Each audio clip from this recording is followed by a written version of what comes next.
میرا خیال تھا کہ آپ ضروری کام کر رہی ہوں گی، اس لیے نہیں بلایا۔ خیر اب سو جائیں۔ اسٹڈی کی طرف جانے لگے کہ وہ پکار کر پوچھنے لگی، آپ خفا تو نہیں ہیں؟ انہوں نے طویل سانس لے کر نفی میں سر ہلایا اور اپنے کمرے میں چلے گئے۔ اگلے دن اس کی بڑی نند آپی بما اپنے بچوں کے آئیں تو گھر میں خوشگوار سی ہلچل مچ گئی۔ بچوں نے ادھم مچانا شروع کر دیا۔ آپی امی سے مہروز کی منگنی اور پروگرام کی تفصیلات معلوم کرنے لگی، اور وہ جو رات ہی سوچ چکی تھی کہ اب اپنے خول میں بند رہے گی، اب واقعی اس خول سے نکل آئی تھی۔ ہر کام میں پیش پیش، ہر بات میں مشورہ، جیسے یہ اس کا اپنا گھر ہو۔ آپی کے تینوں بچے عامر، شانی اور روبی بار بار اس کے گرد منڈلاتے اور بہت محبت سے ان کی بات سنتی اور معصوم شرارتوں پر گھرکھلا کر ہنستی رہی تھی۔ دوپہر کے کھانے کے بعد جب وہ کچھ دیر آرام کرنے کی غرض سے لیٹی تو اپنے آپ کو بہت فریش اور ہلکا پھلکا محسوس کر رہی تھی۔ ٹھیک تو کہتے ہیں شروز احمد، میں نے اپنے آپ کو بالکل تنہا کر لیا ہے، وہ سوچنے لگی، اپنے خول میں بند، اندیشوں میں گھری ہوئی خوفزدہ سی۔ اس طرح کب تک چلے گا؟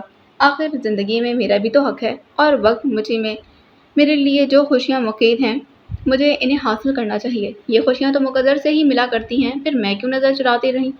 آنٹی، عامر اور روبی نے اس کے کمرے میں جھانک کر پکارا تو اس کی سوچیں منتشر ہو گئیں۔ چونک کر ان کی طرف دیکھنے لگی۔ ہم اندر آ جائیں؟ آ جاؤ بیٹا۔ وہ مسکرائی تو دونوں بچے بھاگتے ہوئے آئے اور اچھل کر اس کے بیڈ پر چڑھ گئے تھے۔ آپ سو تو نہیں رہی تھیں؟ روبی نے معصومیت سے پوچھا۔ نہیں، بلکہ تمہارا انتظار کر رہی تھی، اس نے پیار سے روبی کا گال چھوا۔ سچ آنٹی؟ بالکل سچ۔ یہ بتاؤ شانی کہاں ہے؟ وہ ممی کے ساتھ سو رہا ہے۔ تم دونوں نہیں سوئے؟ نہیں، ہمیں اس وقت سونا اچھا نہیں لگتا، ممی زبردستی سلا دیتی ہیں۔ ابھی ہم چپکے سے یہاں آ گئے ہیں، ممی کو پتہ چلے گا تو خفا ہوں گی، ڈانٹیں گی بھی۔ میں تمہاری ممی کو خفا نہیں ہونے دوں گی، کہہ دوں گی کہ تم دونوں کو میں نے بلایا ہے۔ سچ؟ بچے خوش ہو گئے۔ ہاں، اب یہ بتاؤ کہ کیا کھاؤ گے؟ آپ کے پاس چاکلیٹ ہیں؟ عامر پوچھنے لگا۔ چاکلیٹ تو نہیں ہے۔ اسے افسوس ہونے لگا کہ جب معلوم تھا بچے آنے والے ہیں پھر ان کے لیے ایسی چیزیں کیوں نہیں رکھی۔ کچھ دیر سوچنے کے بعد بولی، چاکلیٹ نہیں ہے تو کیا ہوا، چلو میں تم دونوں کو کوئی سویٹ ڈش بنا کر دیتی ہوں۔ آنٹی، کسٹرڈ بنا دیں؟ دونوں بچے خوشی کا اظہار کرتے بولے، ٹھیک ہے تم دونوں یہیں بیٹھو، میں ابھی بنا کر لاتی ہوں۔ پھر وہ فوراً اٹھ کر چلی گئی۔ امی اور ندا بھی سو رہی تھی۔ وہ اس خیال سے کہ کہیں کوئی ڈسٹرب نہ ہو بہت خاموشی سے اپنا کام کرتی رہی۔ کسٹرڈ بنانے میں دیر نہیں لگی، منٹوں میں تیار کر کے اس نے فریزر میں رکھ دیا، اور جب تک وہ ٹھنڈا ہوا اتنی دیر میں تو اس نے اپنے لیے چائے بنا لی۔ پھر دونوں چیزیں ٹرے میں رکھ کر کمرے میں آئی تو کہنے لگی، دیکھو میں نے منٹوں میں تیار کر لیا، اب تم دونوں منٹوں میں صاف کرنا ورنہ شروز احمد کی آواز پر چونک کر ان کی طرف دیکھنے لگی۔ آپ کب آئے؟ ابھی، وہ مسکرائے، اور آتے ہی معلوم ہوا کہ آپ ہمارے لیے کوئی خاص ڈش تیار کر رہی ہیں۔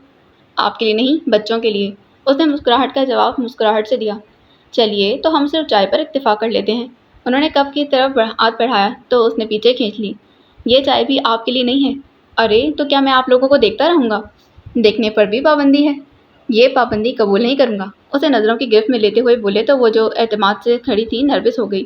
غیر محسوس طریقے سے رخ موڑ کر بچوں کو مخاطب کر کے کہنے لگی، چلو بیٹا آپ کسٹرڈ لیں۔ دونوں بچے ٹیبل کے پاس آ بیٹھے تو ان سے کہنے لگی، ماموں جان آپ نہیں لیں گے؟ نہیں بیٹا، یہ میرے لیے نہیں ہے، آپ کے لیے بھی۔ وہ اسی طرح رخ موڑے بولی، کیا چیز؟ وہ بچوں کو کھانے کا اشارہ کر کے پوری طرح کی طرف متوجہ ہو گئے۔ یہ کسٹرڈ، وہ فوراً پلٹ کر بولی، اور یہ چائے بھی، اور اس نے دہرایا اور ان کی طرف دیکھنے لگی۔ وہی دل فریب مسکراہٹ جو اس کے ہونٹوں پر ٹھہری تھی تو مقابل اپنا ہوش بھلا دیتا ہے، وہی رنگ جو آنکھوں میں اترے تو مقابل سارے محاذ پر ہتھیار ڈال دیتا ہے، روشنی سی روشنی جو آنکھوں سے پھوٹتی تو منزل کے لیے بے نشان راستوں کو منور کرتی چلی جاتی تھی، اور چاہتوں کے رنگ اپنی طرف بلاتے ہوئے، اور مقابل تو وہ تھی جیسے پہلے ہی اپنا آپ بلا دینے سے لاحق تھا۔ کبھی کہیں کوئی ایک رنگ جو اچانک توجہ کھینچتا اور آنکھوں کے رستے دل میں اتر کر گرد و پیش سے بیگانہ کر دیا کرتا۔ پھر یہاں تو رنگوں کی برسات اٹھ رہی تھی، وہ کیسے اپنے آپ میں رہتی کچھ یاد نہیں رہا، وہ کہاں ہے اور مقابل کون ہے، بس یک ٹک انہیں دیکھے گئی۔ وہ کافی حد تک اس کی عادت سے واقف ہو چکے تھے، اسے یوں گمسم دیکھا تو جان گئے کہ اپنے آپ میں نہیں رہی، لیکن یہ نہ جان سکے کہ کس بات نے اسے ایسا بنا دیا ہے۔ کتنی دیر تک چپ چاپ بیٹھے اسے دیکھتے رہے، شاید خود ہی سمجھ جائے، لیکن وہ اسی طرح کھڑی تھی۔ وہ اسے چونکانا نہیں چاہتے تھے، لیکن اس خیال سے کہیں اچانک کوئی نہ آ جائے۔ وہ بولے تھے، ربیہ؟ ہاں، جیسے وہ خواب میں بولی، بھئی اس طرح کھڑے کھڑے تھک جائیں گی، بیٹھ جائیں۔ اور ذرا سی پلکیں جھپکنے کی دیر تھی، جیسے نیند سے بیدار ہو گئی۔ فوراً ہی احساس ہو گیا کہ پچھلے کئی لمحوں سے ان کے سامنے اسی طرح کھڑی ہے۔ دل ہی دل میں محسوس کرنے کے ساتھ ساتھ اپنے آپ کو ملامت کرتی ہوئی اسی طرح کمرے سے نکل آئی، جبکہ وہ پیچھے سے مسکرا دیے تھے۔ اگلے دن جمعہ تھا، اس لیے یا پھر آپی کے آنے سے رات دیر تک سب لوگ ٹی وی لاؤنج میں ہی بیٹھے رہے، ہلکی پھلکی گفتگو کے ساتھ ہنسی مذاق میں بھی کبھی کوئی نشانہ بنتا اور کبھی کوئی، وہ بھی سب کے ساتھ شریک تھی۔ ویسے بھی اب مہروز کے ساتھ اس کا ایک نیا رشتہ استوار ہو رہا تھا، اس لیے وہ زیادہ تر اسے چھیڑتی تھی۔ ویسے بھابھی، اس نئے رشتے کے حوالے سے آپ مجھ سے چھوٹی ہو جائیں گی، پھر میں آپ کا لحاظ نہیں کروں گا، مہروز نے کہا تو آنکھیں دکھاتی بولی۔ خبردار، میں بڑی ہی ٹھیک ہوں۔ آپ کو بڑا بننے کا شوق ہے؟ ندا پوچھنے لگی۔ ہاں، ذرا روب رہتا ہے، ویسے کوئی میرے روب میں آتا نہیں ہے، وہ ہنسی۔ کیوں، شہروز بھی تمہارے روب میں نہیں آتے؟ آپ ہی نے چھیڑا۔ توبہ کریں، یہ کسی کے روب میں آنے والے ہیں، الٹا روب جماتے ہیں، اور پتہ ہے آپ ہی غصے میں تو شکل بھی اتنی خوفناک ہو جاتی ہے کہ مقابل اپنی سدبود ہی کھو بیٹھتا ہے۔ انہوں نے بات اجک لی، وہ سمجھ گئی کہ کیا یاد دلا رہے ہیں، نظر چراتی بولی۔ ظاہر ہے ڈر کے مارے بندے کی حالت ایسی ہی ہو جاتی ہے، لیکن شہروز تمہیں پہلے تو اتنا غصہ نہیں آتا تھا؟ آپ ہی سنجیدگی سے پوچھنے لگی۔ ارے چھوڑیں آپی، آپ بھی کس کی باتوں میں آ رہی ہیں، یہ تو یوں ہی مذاق کر رہی ہیں۔ میں مذاق نہیں کر رہی، ندا سے پوچھیں۔ کیوں ندا، کل رات میں دیکھا نہیں تھا؟ وہ اپنی بات سچ ثابت کرنے پر تل گئی۔ نہیں بھائی، رات تو بھائی جان بس یوں ہی خفا ہوئے تھے، ویسے آپ نے ان کا اصلی والا غصہ دیکھا ہے جو کبھی کبھار آتا ہے؟ وہ تصدیق کے لیے ان کی طرف دیکھنے لگی تو وہ ہنس پڑے۔ اسی رات کی طرح ایک محفل جمی رہی، پھر جب نیند آنے لگی تو سب اٹھ گئے۔ دیر سے سونے کی وجہ سے صبح کوئی معمول کے مطابق نہیں اٹھ سکا تھا۔ 10 بجے سب ناشتے کی میز پر بیٹھے تو خفا ہونے لگی۔ انتہائی غیر ذمہ دار ہو تم سب، معلوم بھی ہے کہ آج کتنے کام ہیں، پھر بھی اتنی دیر تک سوتے رہے۔ سب کام ہو جائیں گے، آپ فکر کیوں کرتی ہیں؟ انہوں نے اطمینان دلایا اور سب سے پہلے ناشتہ کرتے اٹھ کھڑے ہوئے۔ پھر سارا دن مصروف گزرا۔ امی کسی طرح مطمئن نہیں ہو رہی تھیں، کہیں کوئی کمی نہ رہ جائے، اسی چکر میں بار بار ہر چیز کو نئے سرے سے چیک کر رہی تھیں۔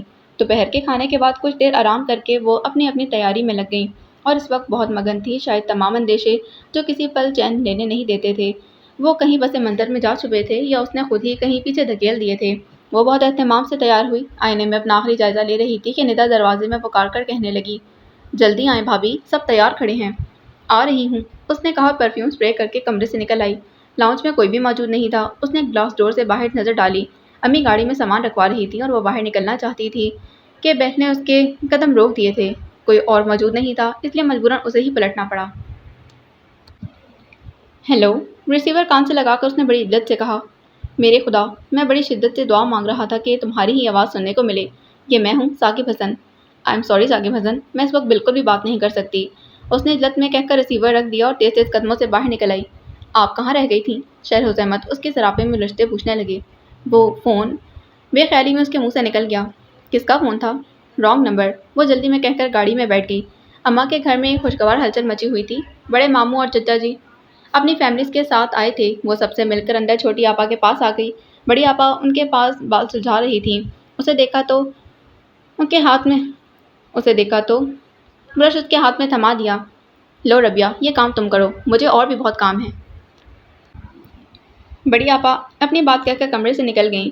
لاؤ، میں خود ہی سلجھا لیتی ہوں۔ چھوٹی آپا نے برش لینے کے لیے ہاتھ بڑھایا تو اس نے ان کا ہاتھ تھام لیا۔ چھوٹی آپا، میں بہت خوش ہوں، اپنے ہاتھوں سے آپ کو سنواروں گی، لیکن میں خوش نہیں ہوں۔ چھوٹی آپا کا لہجہ سپاٹ اور افسردہ تھا۔ ارے کیوں؟ وہ ان کے برابر بیٹھ گئی۔ اپنی کمائیگی کا احساس اور… چھوٹی آپا پلیز، اس نے ٹوک دیا۔ آخر میں بھی تو اس گھر میں گئی ہوں۔ کبھی کسی نے غلطی سے بھی یہ نہیں جتایا کہ ان کے مقابلے میں کم حیثیت ہوں۔ سب محبت کے ساتھ اتنی عزت دیتے ہیں کہ میں اپنے آپ میں ہی کھو جاتی ہوں۔ تمہاری بات اور ہے۔ کیوں؟ میری بات اور کیوں ہے؟ تمہیں وہ محبت اور چاہت سے بیاہ کر لے کر گئے تھے اور مجھ پر ترس کھا رہے ہیں۔ آپ نہیں سمجھیں گی چھوٹی آپا، لیکن وقت آپ کو سمجھا دے گا۔ بس میری اتنی سی بات مان لیں کہ خود اپنے اندیشوں میں مت گھری رہیں۔ یقین کریں کہ آپ وہاں بہت خوش رہیں گی۔ بھابھی، ندا نے دروازے پر دستک دے کر پکارا تو وہ چھوٹی آپا کا کندھا تھپکتی ہوئی اٹھ کھڑی ہوئی۔ دروازہ کھولا تو ندا چھوٹی آپا کے کپڑے اور زیور وغیرہ لیے کھڑی تھی۔ میں بھی اندر آ جاؤں؟ ندا پوچھنے لگی۔ آ جاؤ۔ ندا اندر آ گئی تو اس نے دروازہ بند کر دیا۔ پھر دونوں نے مل کر چھوٹی آپا کو تیار کیا۔ پھر جب اماں نے کہا تو وہ انہیں لے کر بڑے کمرے میں آ گئی، جہاں امی نے منگنی کی رسم ادا کرتے انہیں انگوٹھی پہنائی اور ڈھیروں دعاؤں سے نوازا۔ اس کے بعد ہلکا پھلکا ہنگامہ جاگ اٹھا، ہنسی مذاق، ایک دوسرے پر چیزیں پھینکنا، فکرے بازی، سب انجوائے کر رہے تھے۔ رات کے کھانے کے بعد سب رخصت ہو کر واپس آئے تو وہ بے حد مطمئن تھی۔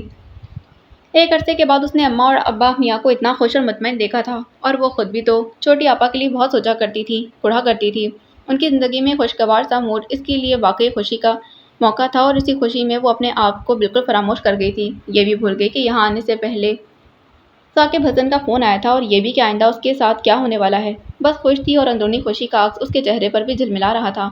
ایک خوبصورت مسکراہٹ جو مستقل ہونٹوں پر ٹھہر گئی تھی، جو کسی وقت ہنسی میں ڈھل کر جلترنگ بجا دیتی تھی۔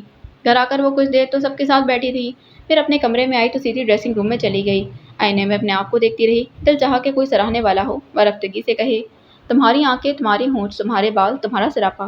ارے یہ میں کیا سوچنے لگی؟ اپنے آپ کو ٹوکا اور جلدی سے ڈریس چینج کر کے نکلی تو کمرے میں شہروز احمد موجود تھے، اور پہلی بار ایسا ہوا کہ وہ ٹھٹکی نہیں، چچکی نہیں۔ پہلے باتھ روم میں جا کر منہ دھویا، پھر آ کر ان سے کہنے لگی، میرا اس وقت چائے پینے کا زبردست موڈ ہے، آپ پئیں گے؟ اور یوں اس کی طرف دیکھنے لگے جیسے سوچ رہے ہوں کہ انہیں کیا جواب دینا چاہیے۔ میرا خیال ہے اس وقت چائے پینے میں کوئی حرج نہیں، میں ابھی بنا کر لاتی ہوں۔ وہ خود ہی کہتی کمرے سے نکل گئی۔ کچھ دیر کے بعد چائے لے کر آئی تو وہ اطمینان سے ٹیبل پر ٹانگیں سیدھی کیے بیٹھے تھے۔ اس نے ایک کپ انہیں تھمایا اور کنارے والے صوفے پر جا بیٹھی۔ تھک گئی ہیں؟ وہ پوچھنے لگے۔ ہاں، اس نے اعتراف کیا، اصل میں یہاں آ کر بہت آرام طلب ہو گئی ہوں، اس لیے ذرا سے کام میں تھکنے لگی ہوں۔ قدرے توقف کے بعد کہنے لگی، پتہ ہے میرا دل چاہ رہا تھا کہ میں سو جاؤں، پرسکون نیند، اور ایک طویل مدت تک ایسے ہی سوتی رہوں، مجھے کوئی نہ چھیڑے، کوئی نہ اٹھائے۔ فرار چاہتی ہیں؟ وہ اس کی طرف دیکھے بغیر بولے۔ ہاں، صاف گوئی سے بولی۔ فرار کا یہ راستہ یا طریقہ بزدلانہ ہے، اور میں بہت بزدل ہوں۔ جواباً ان کے جواب کی تصدیق کی۔ اور میں آپ کو بزدل نہیں دیکھنا چاہتا، کبھی بھی کسی بھی مقام پر، سمجھیں آپ؟ وہ اتنی سنجیدگی سے بولے کہ وہ کچھ کہہ ہی نہ سکی، خاموشی سے ان کی طرف دیکھتی رہی۔ زندگی میں بہت ساری باتیں ہماری مرضی کے خلاف ہو جاتی ہیں، وہ کہنے لگے، لیکن اس کا یہ مطلب نہیں کہ ہم ان پر کڑتے رہیں یا فرار کے طریقے سوچیں۔ اس کے برعکس ہمیں جرأت مندی کا مظاہرہ کرتے ہوئے انہیں فیس کرنا چاہیے۔ شہروز احمد پلیز، میں اس وقت کوئی لیکچر سننے کے موڈ میں نہیں۔ وہ ڈرتے ڈرتے بولی کہ کہیں برا نہ لگے، جبکہ وہ ہنس پڑے۔ آپ سے کچھ کہنا بھینس کے آگے بین بجانے کے ہی مترادف ہے۔ کیا مطلب؟ مطلب کو چھوڑیں اور سو جائیں، لیکن طویل مدت کے لیے نہیں۔ صبح معمول کے مطابق اٹھ جائیے گا۔ وہ اٹھ کھڑے ہوئے، پھر اپنے کمرے میں جاتے پلٹ کر بولے، اس بند خول سے نکل کر آپ بہت اچھی لگتی ہیں، اسی طرح رہا کریں سب لوگوں کے ساتھ مل کر۔ وہ ان کی طرف دیکھنا چاہتی تھی لیکن کوشش کے باوجود بھی پلکیں نہ اٹھا سکی۔ شہروز احمد کچھ دیر تک اس کی جھکی جھکی پلکوں کو دیکھتے رہے، جن کی ہلکی سی لرزش ان کے دل کو دہلا رہی تھی۔ خوابیدہ خواہشات اچانک بیدار ہونے لگیں تو بمشکل اپنی خواہش پر بند باندھتے ہوئے وہ دروازے کے پیچھے غائب ہو گئے، اور وہ جو سانس روکے بیٹھی تھی دروازہ بند ہونے کی آواز پر پہلے پلکوں کو ذرا سی حرکت دی اور انہیں نہ پا کر تبھی سانس لیتی اٹھ کھڑی ہوئی۔ ابھی کچھ دیر پہلے اس نے چاہا کہ کوئی اسے سراہے، اور گو کہ انہوں نے بہت زیادہ تعریف نہیں کی تھی، بس ایک جملہ، اور وہ بجائے خوش ہونے کے افسردہ ہو رہی تھی۔ ایسا کیوں ہوتا ہے؟ اپنی جگہ پر لیٹی تو سوچنے لگی، کبھی کبھی انسان اتنا مجبور اور بے بس کیوں ہو جاتا ہے، اختیار ہوتے ہوئے بھی انہیں استعمال کرنے سے قاصر۔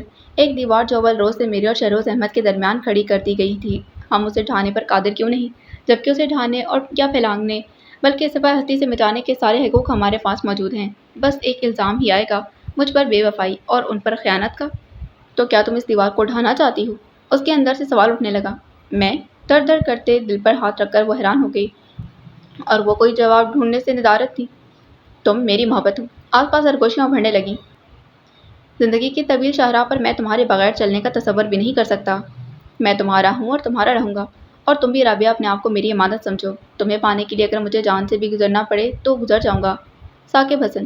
ہونٹوں نے بے آواز جنبش کی، دل میں گزری محبتوں کا کوئی احساس، کوئی ملال نہیں جاگا تھا، پھر بھی جانے کیوں آنکھوں میں پانی اتر آیا تھا۔ دیکھو، رونے کی کوشش مت کرنا۔ وہ جیسے ایک دم سامنے آ کھڑا ہوا۔ اس کا چہرہ مسافتوں کی دھول میں اٹا ہوا تھا، آنکھوں کے وہ روشن دیں جو کبھی نئی زندگی کا پتہ دیتے تھے، مانت پڑھ رہے تھے۔ کچھ ٹوٹا سا تھا، کچھ شکستہ سا کھڑا تھا۔ جن آنکھوں میں محبتوں کے دیپ جلتے ہوں ان میں پانی نہیں اترنا چاہیے، اور تم رابعہ محبتوں کے دیپ کبھی بجھنے مت دینا۔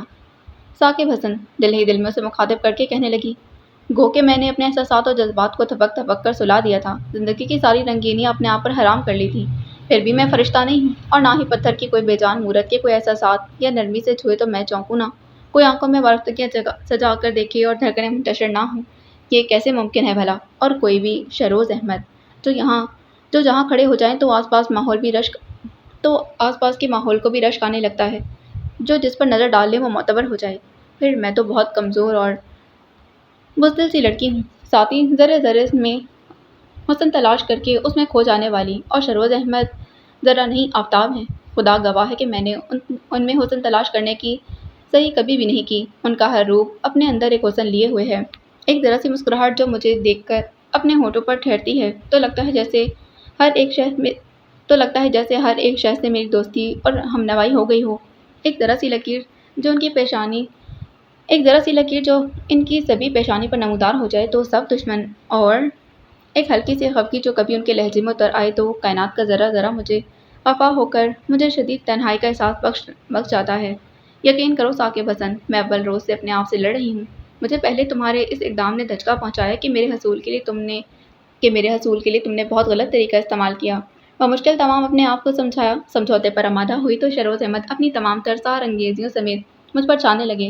میں ان سے اور ان کی ذات کی تمام ظاہری اور باطنی خوبیوں سے نظر چراتے چراتے تھک گئی ہوں، اور اس مقام پر اب مجھے لگ رہا ہے کہ میں ہار گئی ہوں۔ ہاں ثاقب حسن، میں ہار گئی ہوں، مزید اپنے آپ سے نہیں لڑ سکتی، اور تم پلیز مجھے الزام مت دینا، مجھے اس راستے پر کھڑا کرنے والی تم خود ہو۔ اس نے دونوں ہتھیلیاں آنکھوں پر رکھی تو احساس ہوا کہ آنکھوں کا پانی روانی سے بہہ رہا ہے۔ جن آنکھوں میں محبتوں کے دیپ چلتے ہیں ان میں پانی نہیں اترنا چاہیے، اس نے کہا تھا، اور اب وہ کہہ رہی تھی، میں ان دیپوں کو بجھا رہی ہوں جنہیں تم نے جلایا تھا۔ اس کے ساتھ ہی تکیے میں منہ چھپا کر روتی چلی گئی۔ ثاقب حسن نے اپنے گھر، اپنے وطن، اپنی مٹی سے دور جانے کا فیصلہ محض اس لڑکی رابعہ اکرام علی کی خاطر کیا تھا تاکہ جلد سے جلد کوئی مقام حاصل کر سکے اور اپنے مسائل کا حل نکال کر اسے اپنا سکے۔ اگر اس کا یہ خیال نہ ہوتا تو وہ کبھی اپنے گھر سے دور نہ جاتا، لیکن صرف اس کی خاطر اس نے یہ بن باز قبول کیا۔ وہ اسے بڑی شدت سے محبت کرتا تھا، اور جیسا کہ اس نے کہا کہ وہ اسے پانے کے لیے کچھ بھی کر سکتا ہے، تو اس نے اپنا کہا سچ کر دکھایا تھا۔ جس گھر اور ماحول میں رہ کر وہ اس کا انتظار نہیں کر سکتی تھی، وہ اسے اس گھر سے ہی نکال لایا تھا کیونکہ اس پر کوئی آنچ نہ آئے، اور پھر یہ یقین لے کر گیا کہ وہ برس 2 برس تک تو کیا 1000 برس بھی اس کا انتظار کر لے گی۔ وہ اتنا طویل انتظار تو نہیں دینا چاہتا تھا کیونکہ خود بھی اسے جدائی برداشت نہیں ہو پا رہی تھی، لیکن کیا کرتا، مجبور تھا۔ اسے پانے کے لیے ضروری تھا کہ وہ نہ صرف کسی اچھے مقام پر کھڑا ہو بلکہ اپنے مسائل سے بھی آزاد ہو چکا ہو، اور اس کے لیے وہ دن رات محنت کر رہا تھا۔ اپنوں سے دور اجنبیوں کے دیس میں جب فراغت کے لمحے میسر آتے تو وہ انہیں اس کے نام کر دیتا۔ اس کے سنگ گزرے لمحات اس کی زندگی کا حاصل تھے، اس کا دھیرے دھیرے چلنا اور دھیمے دھیمے بولنا، کبھی لبوں کا بے اختیار مسکرانا اور پھر کبھی آنکھوں کا بے اختیار چھلک جانا۔ وہ اس کی ایک ایک بات، ایک ایک ادا سوچا کرتا، اور کبھی جب اسے سوچتے ہوئے دل کی بےقراری صبا ہو جاتی، اسے دیکھنے کو دل مچلنے لگتا تو فون کا سہارا لیتا۔ اس کی آواز سنتے ہی دل بے قرار کو قرار آ جاتا، لیکن ادھر کچھ عرصے سے اسے یہ قرار نصیب نہیں ہوا تھا۔ پہلی بار جب اس نے کہا کہ میں بات نہیں کر سکتی تو وہ اسے اس کی کوئی مجبوری سمجھا کہ چلو باتیں سوچیں، ہو سکتا ہے کہ شہروز کی والدہ وہاں موجود ہو، یا پھر کوئی بہن، یا پھر کوئی جس کے سامنے بات نہ کر سکتی ہو۔ لیکن آج جب وہ بے حد خوش تھا، اس کی بڑی 2 بہنوں کی شادی تھی، ایک طرح سے وہ اپنے فرائض سے سبکدوش ہو رہا تھا، اور یقیناً یہ اس کے لیے خوشی کی بات تھی، اور اس خوشی میں وہ اسے شریک کرنا چاہتا تھا۔ صبح ہی سے کال بک کروائی تھی اور سارا دن دعا کرتا رہا کہ فون ہی وہی ریسیو کرے۔ اس کی دعائیں مستجاب ہو گئی تھیں، لیکن ایک بار پھر اس نے کہہ دیا، میں بات نہیں کر سکتی۔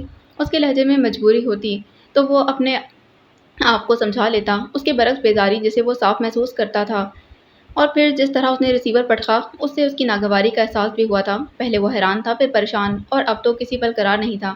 بے شمار اندیشے، بے شمار وسوسے مندرجہ تھے، ایک کے بعد ایک اس کی طرف بھاگے چلے آ رہے تھے۔ بہت زیادہ وقت تو نہیں گزرا تھا، وہ سوچنے لگا، صرف 1 سال، اور یہ کوئی اتنا لمبا عرصہ نہیں ہے جو انتظار کو خوف میں بدل دے۔ محبت کرنے والے تو صدیوں کی بات کرتے ہیں، اور وہ تو اس کو مقدر جان کر اس کے دیپ جلا رکھتے ہیں، خواہ ان دیپوں کو جگر خون سے جلانا پڑے۔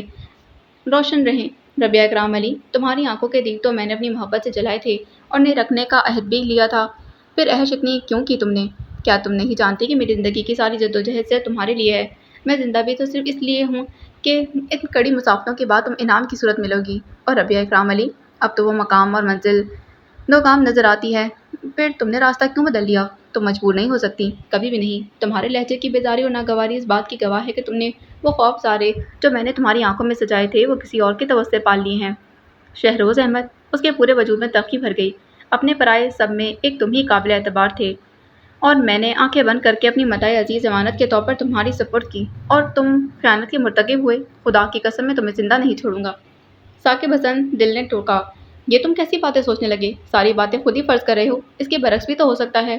کوئی مجبوری، کوئی مصروفیت، کچھ تو ہوگا جو وہ لڑکی تمہاری بات نہ سن سکی۔ تم کیا جانو اس کے حالات کیا ہیں؟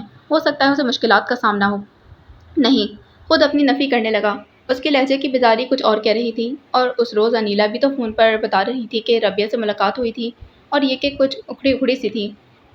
میں نے انیلا کی بات پر محض توجہ اس لیے نہیں دی کہ وہ کچھ جانتی نہیں۔ میں نے سوچا تھا کہ انیلا یقیناً مجھے رابعہ سے ملاقات کرنے کی خاطر ایسی بات کہہ رہی میں نے سوچا کہ انیلا یقیناً مجھے رابعہ سے متنفر کرنے کی خاطر ایسی بات کہہ رہی ہے، ورنہ ایسا نہیں ہو سکتا۔